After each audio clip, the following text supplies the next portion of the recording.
Hi, I'm Tom with Midwest Native Skills, and we're back on our every other Thursday Facebook Live. Today we're trying something a little bit different. We're doing an on-location broadcast. This week we're doing our Survival 101 class, and this week we have a semi-private group in. So we get quite a few questions about what the classes are like, what the facilities are like, what do you learn. So we thought we'd take this opportunity to show you around the camp. This is where we hold our weekend survival classes and the first 6-day class. Our 201, 301, and 401 are in different locations, and they get progressively more, shall we say, rugged. But the first class, we feel that you need to learn the skills, so we have the conditions less rugged. So I wanted to take the time and show you around.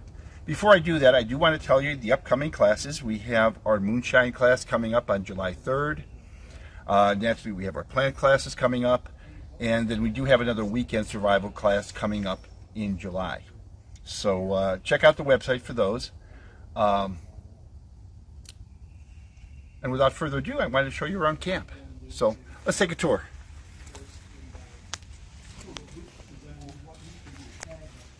This is the facility we have in Richfield, and total they have 356 acres here, and we use a good portion of that for our classes, but we try to stay in one location here. The students will do different activities during the week. This student decided, this is a rectangular, just a regular rectangular tarp that we showed them how to make into this shelter that they're sleeping in tonight. Another student just decides to take their normal tent, and that's fine for this class because we realize that people need to sleep well and be well fed in order to learn, and that's what the Survival 101 class is, for you to learn how to do the skills before we test your skills in the future classes. Most of the classes we do are in a pavilion. This gives us a place to stay dry in case of rain, gives us a place to gather. There's a nice fire pit there, and that's where we have our evening campfire chats and talks. And we share a lot of ideas, especially with the diverse crowd we typically get. And the topics range from basically anything you can think of. We have a nice kitchen facility. That's where we cook. And it makes it more convenient. We don't cook over the campfire because it takes a little longer, and we feel that that time can be used for teaching you a new skill. So we cook in the kitchen 3 meals a day, and from what I understand, the food is pretty acceptable from the students' point of view. So Brent, one of our instructors, put together a tarp shelter to show the students different tarp configurations. So let's go in the woods, and I'll give you a quick tour of that before we go and talk to some of the guys.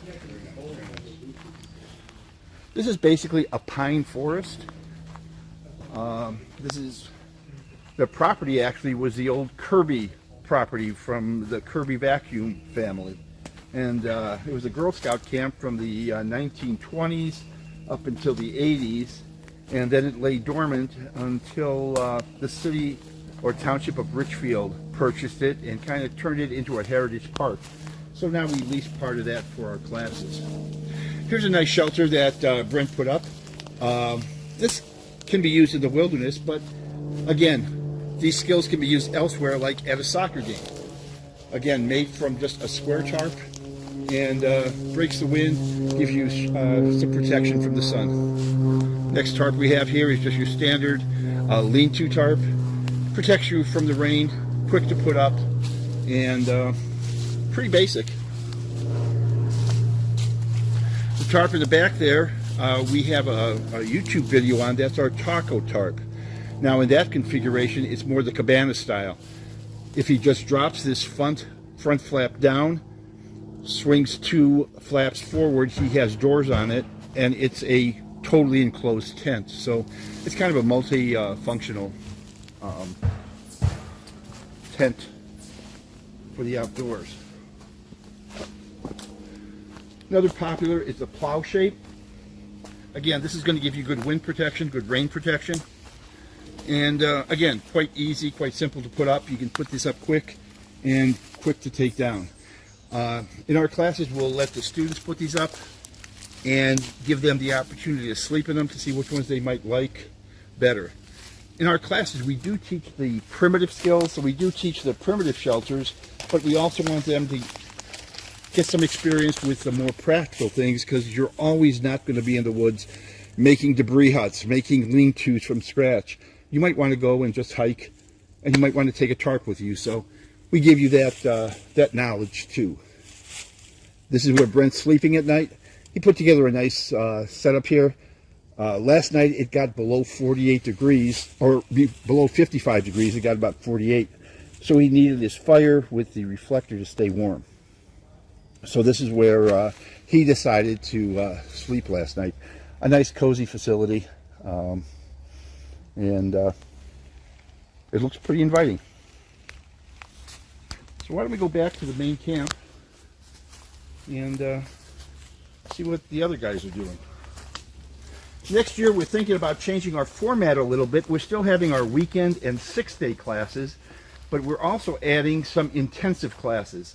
An intensive navigation class, a Saturday, Sunday, focused just on navigation. And a Saturday, Sunday, focused just on fire and shelter. So if you want an overall spattering of survival knowledge, you might want to take just the weekend class as it stands now. But if you feel you're weak in one area, like shelters or fire or navigation, you might want to take one of the intensives where all weekend you're going to be immersed in just that one or two subjects.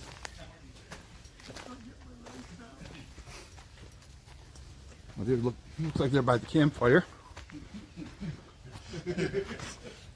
I hear some laughing, so it looks like they're having a good time.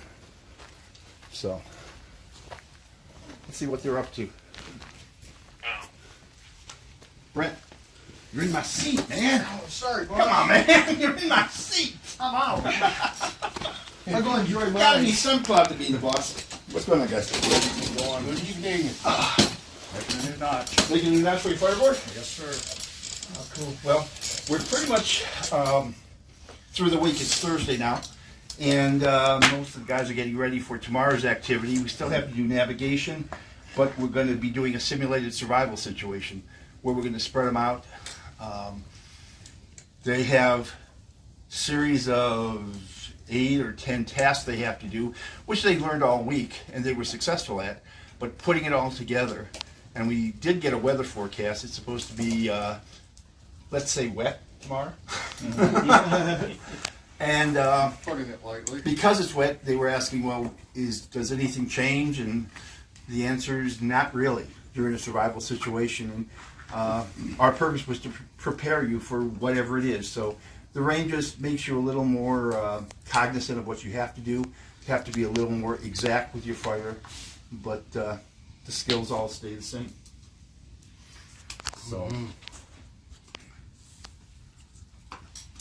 So, Cheryl, do you have some questions you want to throw at the guys? I do. So we get called all the time from people wanting to know about this class. They want to know, what they're going to learn, and is it hard, and they want to make sure that they're getting their money's worth, and if they've taken a week off of work, that it's worth that. So, what do you guys think? So, we've had a little bit of time to talk, but can you tell me about your experience this week? It's been great. Learned a lot of skills here. I've been to different survival schools, and I've probably learned the most here. This is the best one I've been to yet. So, I'll be honest now. I'm sitting here, man. Seriously. I really am. I've been to other big name schools, and this is. It's laid back, it's relaxing. Instructors are very helpful, they're very passionate about what they do, It's very comfortable. There's now a house over there. And I always have that. That's a big worry. It's like, hey, you got a bathroom? Yeah, we get asked that a lot, whether we have a bathroom or not. You don't have flush toilets there, but it is a nice outhouse. And as long as you use the trick of keeping the seat down, it doesn't smell at all. So. No, not at all. So when you signed up for the class, what were you expecting? So I'm an interesting case because this is my second time at this class. So I signed up last year and I took 6-day survival last year, and I had to leave early for a medical reason. So when I signed up last year, I was excited to learn more in-depth skills than I learned in weekend survival, which I had taken about a month and a half earlier. This year I signed up again because I wanted to complete the class and finish what I started, and I'm actually been really surprised and impressed at how much more I've learned this year. There's been new material. The addition of Brent as an instructor, teaching knots and other parts of the survival skills has been amazing. And my expectations this year was to reinforce my skills and to complete the survival challenge, but I've actually ended up learning a lot more, and I got to meet some really cool people this year. Nice. What I really noticed about his skills is he did good last year. When he's doing a skill this year, everything's more precise. When he's carving his notch for the bow drill, it's more precise. I especially noticed when he was doing the awareness 2 nights ago. The way he was moving, the way he was walking, it was like he was floating. Everything was in sync. There was no jerkiness or anything, and that's hard to do without a whole lot of practice. And so that's what I took away from what you're just doing everything more precise. You're not. I know we were joking. 200 level class, you have to do the knots blindfolded, and you were doing them blindfolded this week. It's like that was kind of a goal, and you were tying your knots. I know right now you're looking up in the air. Yeah, I'm trying not to look. I'm trying to Yeah. look at the instructor knots. It's just a challenge, so it's just kind of fun to do. No, it's been interesting for me too, because last year when I took the class, I learned a lot of skills. I learned a lot of things I didn't know how to do.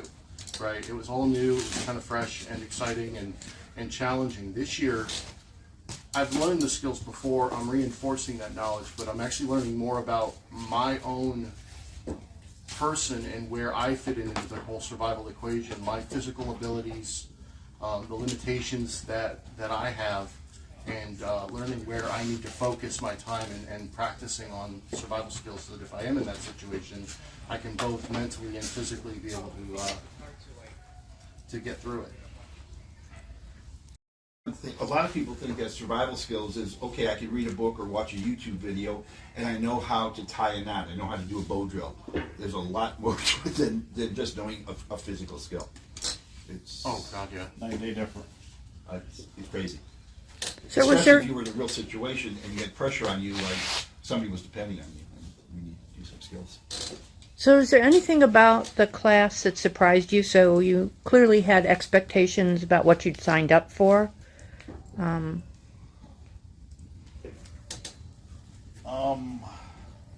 It wasn't misery. I mean, I've been in classes where, and I told these guys this, some classes it's misery. You can't wait to go home because you're hungry, you're tired, you're sweaty, you're hot, it's nasty.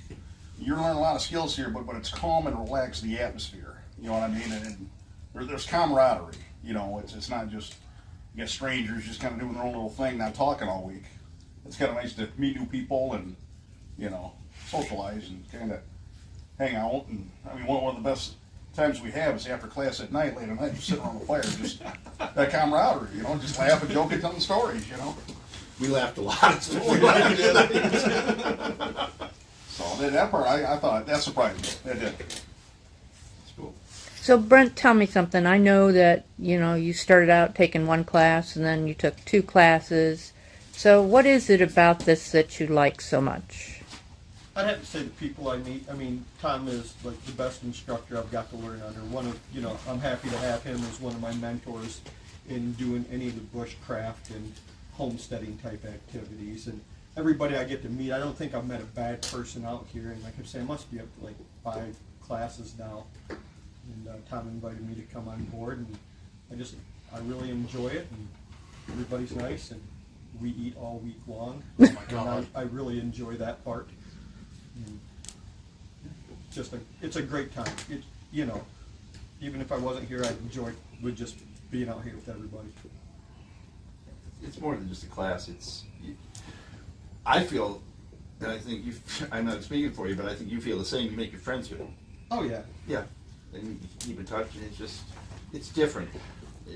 you know, it's kind of a lot of fun. Even when I posted today, I was like, took a picture of camp, and you know, on the first day, hey, day one of the 6th day, and I just get, you know, the previous students that have been through the class, you know, chiming in because, you know, friends on Facebook of, oh yeah, you know, this is great, another class, and wish I was there, and so, yeah, there's always great stories at night. Like, this is not a class where the instructors hang out one place and then, you know, the students are here and we teach them for 8 hours and then we disappear over and do our own thing and they're left to fend for themselves. We are here from the time we wake up to the time we all decide that we're going to go to bed, you know, and just nice. You eat together, you talk, we're just actually together for 6 whole days. I learn something new at every class. I mean, I learned from the students. I learned from Brent. Nobody knows everything, and I'll tell you, I don't know everything, but I always pick up stuff. But I know you asked Brent a question. I'm not going to put you on the spot, man. But when he asked, "What does it take to be a Midwest Native Skills instructor?" and Brent summed it up really well, and I couldn't have said it better myself. But just it was. Naturally, you need to know the hard. You have to know the hard skills. You have to be able to do the stuff. You can't be, you know, just here to try to impress the students how much you know, and you can't have an attitude and all that. But to just summarize, you said you got to put the students first.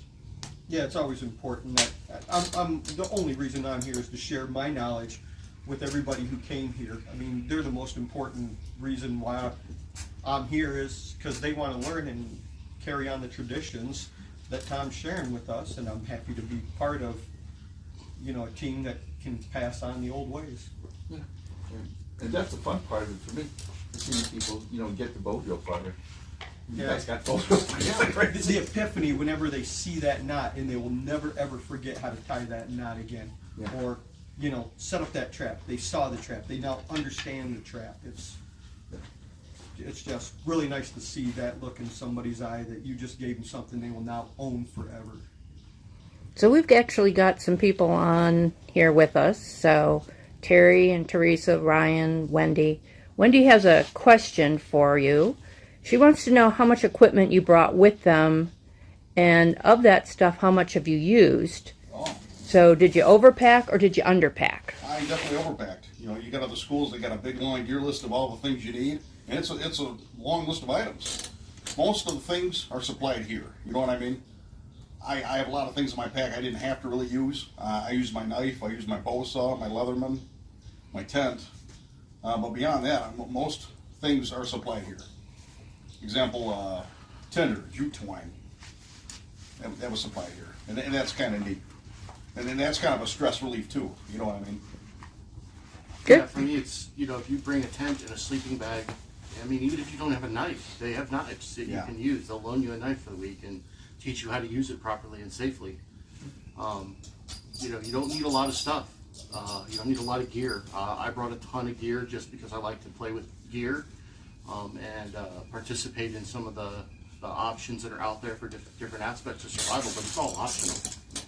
I just brought it to try it out. And that's another cool thing you can do here in this type of environment is you can bring your survival gear, if you have gear, bring it out into the woods and try using it and try working with it, and then have a competent set of instructors that can help you figure out why it is or isn't working the way you thought it should or thought it would, which will prevent a real big catastrophe if you're in a survival situation with gear and you don't know how to use it. That's the biggest thing I see. People will bring things, and it doesn't perform the way they thought it was. It doesn't perform the way the manufacturer said it was going to perform, or it breaks, or it's just not what they expected. Yet they were hauling it around for maybe 2, 3, 10 years, and it's like, oh, it's not what I thought it was. So what have you guys learned this week? Oh. Okay. Every survival topic I could think of. Primitive fire, how to purify water, shelters, how to move at night, how to move stealthily, things that you can use as a hunter, medicinal plants, edible plants, how to make first aid ointments, Tarp shelters, all kinds of stuff. Learn how to tell weather. Learn how to tell weather. Yeah. Little things like that. You think, okay, Yeah. what's the big deal? But it's a big deal if you don't know a storm's coming in. Yeah, I mean, it's skills you may not expect to learn. We learned how to make beef jerky the way the Native Americans made it. We actually did it. Yeah. There's a tripod over here where we dried beef jerky, and we're going to be snacking on that tomorrow. What else? I learned new things that I didn't learn last year. I learned how to start fire with a little bit of fire starting material and a lens or a shined up Coke bottle. Coke can, sorry, not a bottle, but a can. Just really cool things that you wouldn't think of that, you know, if you're in a survival situation, you find a can and you've got a way to shine it, you can actually start a fire really quickly just using the sun. Wasn't it amazing how fast? It's nearly instantaneous. We're talking It's so fast. seconds. Yeah. Less than that. And you have fire starting techniques I've never seen before. Like that one where you roll with the ash, Yeah. Oh, the cotton ball. Yeah. I've never seen that before. And you got a fire That the is first neat. time. Yeah. The first time you tried it, you got a fire. Yeah. And you would never think, you say, I can just roll a piece of cotton with some ash on it and get a red hot coal. Yeah. You'd say, I don't know about that. It sounds like magic. It looks like magic. Yeah, it does. It looks, it's freaky. So you learned a lot of stuff. So when you walk away and you go back home, what skill is it that you're going to consider the most valuable that you learned? These are questions coming from the people. See, these are the questions people want to know when they call me up. Yeah, So. yeah. And it's coming from you guys. It's Most of the information here is very valuable. I mean, I'm an outdoorsman. I hunt in northern Michigan. I've been lost in the woods in northern Michigan in Massey National Forest. Land navigation, that could have got me out of there. I mean, I actually had to do an overnighter. Knowing how to build shelter and fire, that would have really helped, you know. And one cold night one night. You know, thought I knew some stuff. I didn't know enough, but you survived. That's the I main survived, thing. yeah. So you did good. You did good. yeah. That's the main thing. So what advice do you guys have for someone thinking about taking this week-long class? I'd say do it. It's a lot of fun. You learn a lot of skills, and it's comfortable. It's low stress. Most things are provided. They feed you great. Oh, My God, I probably So gained good. weight. You know? there's so much food. Yeah, I would say do it. So clearly, these guys, Tom, have not gone through their survival challenge tomorrow because they're kind of comfortable right now. So can you talk about what that survival challenge is that happens at the end of this class? Sure. We went over everything they need to do to survive. And at the beginning, I make a joke, and everybody laughs. I said, you're going to be looking forward to getting lost. And I said, okay, when the rescue crew comes, I want you to make them hot soup, make it thick, and all this. And then they learned, oh, we can make hot soup. Yeah, we can get it hot by boiling rocks. Yeah, we can get it thick with the starch from cattail roots. Yeah, we can make a squirrel pull and catch some meat to put in there. So they've done the skills. They did the bow drill and all. So tomorrow, at 1 o'clock in the afternoon, we're going to spread them out in the woods, and they're going to be lost. They're going to be on their own. We're not going to put them in groups or anything. And they have to perform tying all the knots that they learned and we've been using during the week. And there's 7. Traps. the knots. How many are there? Like 7. 7 knots plus the lashes. Yep. That's last year. Perform that. They have to do a carve in the woods, a figure 4 trap, working with fencing. Makes a snare and a spring snare, a working thing with the fencing, all the correct dimensions, everything's got to be right. They have to trigger and work correctly. They have to build a shelter, not a full-size shelter, but a model of either a debris hut or a lean-to. And then we'll go there and ask them questions like, well, how much debris should be on a debris hut to get you to 40 degrees? How high should the ridgepole be for the lean-to? What direction should a lean-to be facing if the wind's coming due south? There's little things like that. They need to have water boiling. But in order to boil water, they'll need a metal container.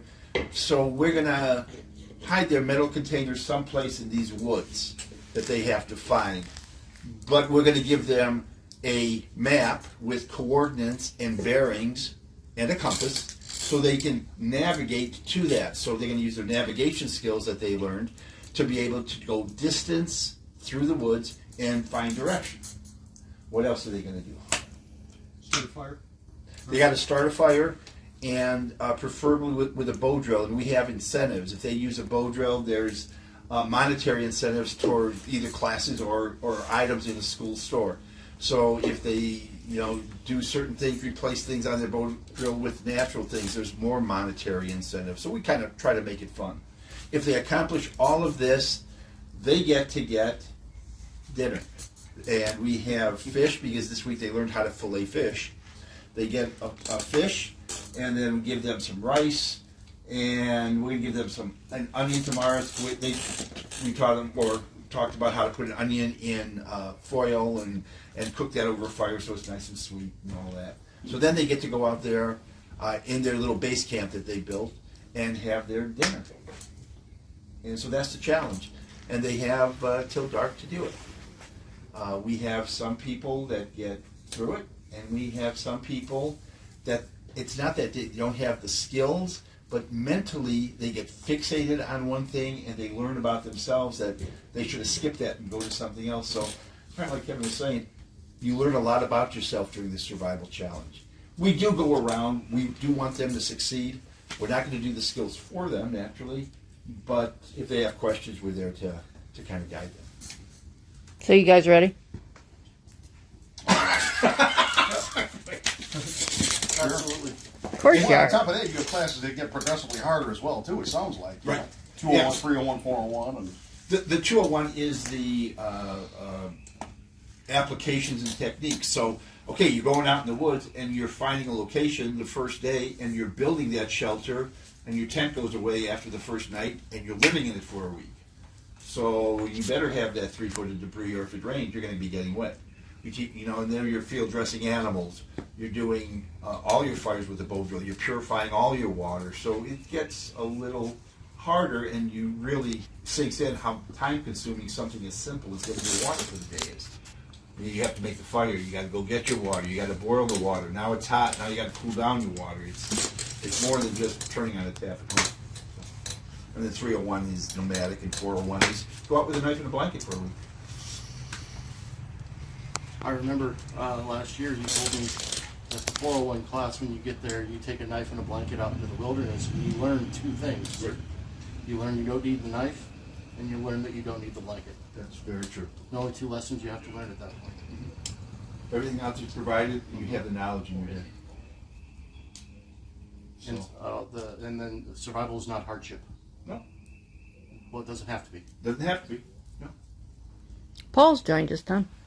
Paul, Oh, Paul, he's from Scotland. Scotland. Paul, thanks. So we're running a class, so you might want to rewind a little bit and just see what our classes look like. I'm still going to get out there to visit you one way or another. I think that'd be a great time. And you have an open invitation to join us, believe me. Nice. So what else do you want to tell these guys about? That's pretty much. I think they might want to. Tonight we're just going to. Last night we did nighttime navigation. We saw the summer triangle, the constellations, and saw some satellites and all that. So we did that. We're just going to play around with some fun stuff tonight. Some night vision. Talk around the fire. We're going to have. I think we have some pepperoni. We have a tradition here at the school. We have pepperoni, and you slice it really thin. You get some hot dog sticks, put about 5 slices on, roast it over the fire until the grease drops in and the fire flares up and the pepperoni gets crispy and a little black on the edges, and it tastes pretty good. So we can do that tonight and play around with some night vision and some IR. Just has nothing really to do with pure survival, but they're toys we like to play with. So I have another question. Oh, How does the reality compare to what you've seen on YouTube survival videos? of the skills? Ooh. Of the skills? Okay, so the skills of making a bow drill fire. Yeah, like from a bow drill file perspective, the biggest From thing, a shelter perspective, from water purification's perspective. I'm thinking about the bow drill in particular. I mean, you can watch a video about how to do like a bow drill, but you're going to miss so many fine details about how to do it where he can tell you what you're doing wrong. I mean, I thought I kind of knew the bow drill, but there was a lot of little pointers I was missing out to get a successful fire. And so definitely in-person training is better than anything you see on YouTube. specifically on the bow drill, I learned that your attitude about the bow drill and how you approach the whole process matters in your success rate. If you approach it from a perspective of, I know what I'm doing, I got this, I'm going to nail this thing, I'm going to knock it out of the park, you're probably not going to get a fire. But if you approach it humbly and with an attitude of, I'm thankful for the opportunity to get this fire, and you take all the instruction in tow with you, you have a much larger chance of success. I'd say YouTube's great because you can watch different videos. For example, again, the bow drill, and you'll pick up little things that they're doing, little details. But watching YouTube, you won't know what you're doing wrong. You know what I mean? Where we're here, you can have an instructor tell you, hey, Art, do this, try this. So I would say it's And I think definitely different. time is the biggest thing you don't get on a YouTube video. Nobody's making a YouTube video showing them building a debris hut for 10 hours. They're cutting, they're doing time lapse. So you're watching a 20-minute YouTube video for something that takes 10 to 15 hours of Make it look man work easy. to make. So It's yeah, you're not. putting, or you're not building it correctly. You're not putting a minimum of 3 feet of debris all around the hut. So you don't get the sense of time, the time it takes to gather wood for a fire. And the fact that you have to constantly feed that fire every 45 minutes, you got to put a log on the fire. And that you got to wait for water to boil. While you're waiting for water to boil, you have to be doing other things. You can't just sit there and watch the fire and have a good time. You've got a shelter to build, you've got weather to watch, you've got wood to gather, you've got water to purify, you've got your debris hut to continue working on. I mean, it's constant activity in a survival situation, and I don't think YouTube can really convey that. You don't get the sense for how much work it can be to do the survival skills from a primitive perspective in a YouTube video. I get a question quite often. What keeps me going? Why do I keep doing this after 23 years? And just sitting here now, I heard, and I'm hoping whoever's watching can hear, the not cockiness, but confidence and knowledge in Kevin's voice when he was explaining that. He knows his stuff. If he got lost, he's not only going to survive, he's going to do it comfortably, and he's going to have that bowl of soup and the comfortable bed and the purified water waiting for his rescuer so he can give them some comfort before they save him. But you can just hear in his voice. And that's what keeps me going, that he now realizes that he can do that, and Art can do that. Yeah, a year ago I didn't have a clue. Last year when I first signed up for Weekend Survival, I had no idea. Well, just hearing you talk, he knows the stuff. Yeah, he knows what it's going to take. There's no No doubt about BS in it. He's He's like, not going to get caught. yeah, it's like, oh yeah, I can do this. This is going to take me 15, 20 minutes. He's going to start the challenge at noon, 1 o'clock. I'll be done by 2:30. Yeah. And have all this done. He understands He that knows this what is it's like. about ready to be an event.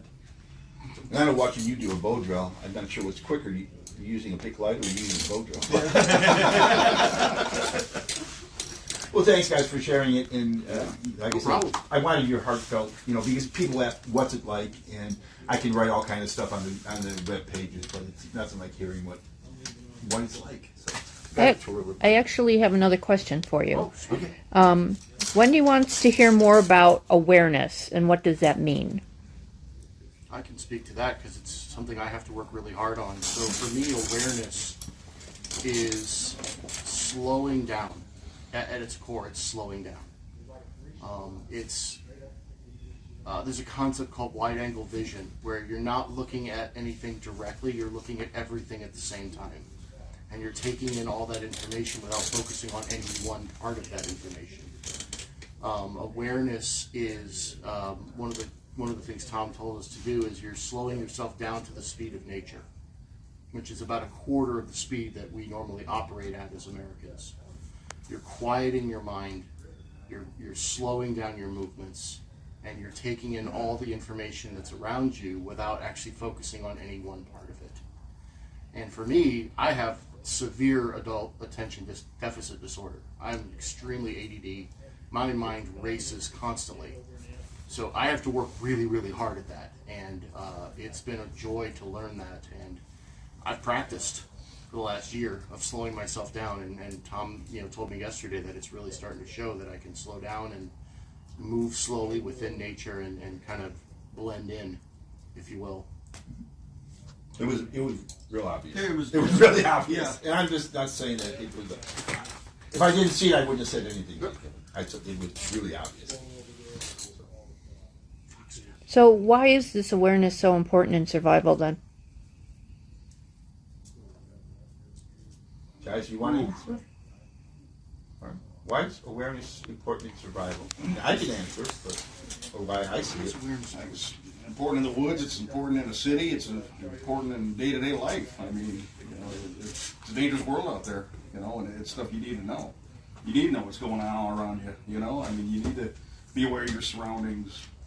It's just... When you're in a survival situation, and I think Kevin mentioned this, you can't do one thing at a time. There's not enough hours in the day to do it all. So when you're going to look for wood for the fire, you have to be aware of, you're looking for some game trails that you're going to set a snare on. You're looking for some plants that you could possibly use for your stew. You're looking maybe for another place to put a shelter. You're looking for animals. You're just aware. Or in a situation, maybe you're in an area, you're looking for people or animals, or you just need to know what's around you. And I know I've been in some places where I've heard stories that people would put up a tent right on a deer trail, and 2 o'clock in the morning, the deer don't pay attention. They come through and walk into their tent and all that. So if you're aware there's a deer trail, Yeah. But it's just being aware of all this. Yeah, So- I think for me, the awareness is really, especially at the beginning of a survival situation, being able to slow down, calm your mind, take those deep breaths, so you can react to the situation with a plan, logically, and in using the skills that you have, so that you don't panic. And then using that awareness to then start going into that wide angle vision to understand, okay, what do I have around me that I can use to my advantage? Because if I'm focused on one thing, I'm going to miss that plant that I could eat. If I'm focused on just my fire, I'm going to miss a perfect shelter lay over here that's off to the side that I may not notice because I'm too focused over here at what's going on in front of me. So I think it's critical for that awareness in that first, I don't know, in the minutes, but maybe that first few hours of a survival situation could determine your success. And it goes through, at home it's the same thing. We're in the woods and people say, well, how many times am I going to get lost in the woods? Well, it transfers, like you said, the awareness to a city situation. Yeah. But also the survival skills of a shelter, fire, water, food. If something, even nothing tremendously bad happens, but a power outage for a week, with these terrorists, God forbid they knock the grid down, you're going to be in a difficult situation. Now, in that, you already have shelter, so you don't have to worry about building a shelter. You do have to worry about fire, because fire means how are you going to keep your house warm, especially if it's wintertime. Yeah. Water, okay, all the water treatment's down, so you do that. And then food, if you have stores, if you don't have food, I know, and you guys, we did the plants all afternoon today, and and your hunting skills and this and that. So. And that happened in 2003. The whole, eastern seaboard all the way through Ohio went off the grid for hours. And the center of that was about 20 miles from here. Yes, it was. So- The epicenter happened here. Yeah, we'll take credit for these that. things Here in happen, Ohio. And you look at people who live in the southern part of the country with hurricanes, or people who live in the Central Plains area with tornadoes, or people out west with wildfires or earthquakes. I mean, this stuff is very practical. And every year, it seems like the world's, becoming more of a dangerous place. I mean, every year, it's a matter of time for, in my opinion, bad things happen. Yeah. So. And I'm not saying the world's coming to an end, or doom or gloomer, or conspiracy theory guys, Yeah. but things are just getting a little crazy out there. I think Big time. everybody agrees to that. Yep. So. So Adam has joined us. Hey, Adam, Hello. when are you going to join us for a class, Adam? You're missing out, man. Look at this. Yeah. Remember pepperoni on the stick? We're doing that after this, so come on. What question does he have? Anything? He wants to say hey. Yep.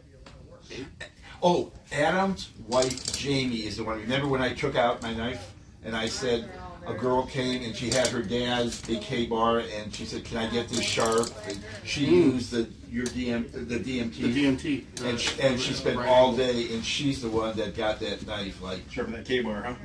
I mean, it was like scary. That was Adam's wife, Jane. Rambo knife. That's Yeah, awesome. it took her a long time because it was like That's fun. square edge. But women tend to focus, which why I think I mentioned it in class. Women tend to do better than men in these classes. Oh, yeah. Because they listen and follow directions, where sometimes men think they can muscle through it. And it doesn't They're always. organized and smarter. they're methodical. Yeah, They're organized, they're methodical, they think outside, they think non-linearly very they do. well. They do. They multitask well, men don't multitask well. So, yeah. My wife actually took weekend survival with Yeah, me last last year. year. And she kicked my tail in every skill. Every single skill, every single time. Yep. It's. She's a rock star. All right then. Okay, well, I think we'll wrap it up because I mentioned the pepperoni twice now, and I think these guys are going to hang me if I don't bring the pepperoni out. So thanks for joining us. We'll be back in 2 weeks. And again, I'm always open for topics for our next Facebook Live. But basically, that's what our Survival 101 is. If you have any other questions, drop me a line at tom@survivalschool or visit the website at survivalschool.com. So see you in 2 weeks. Thanks, guys. Yeah, Welcome. no problem.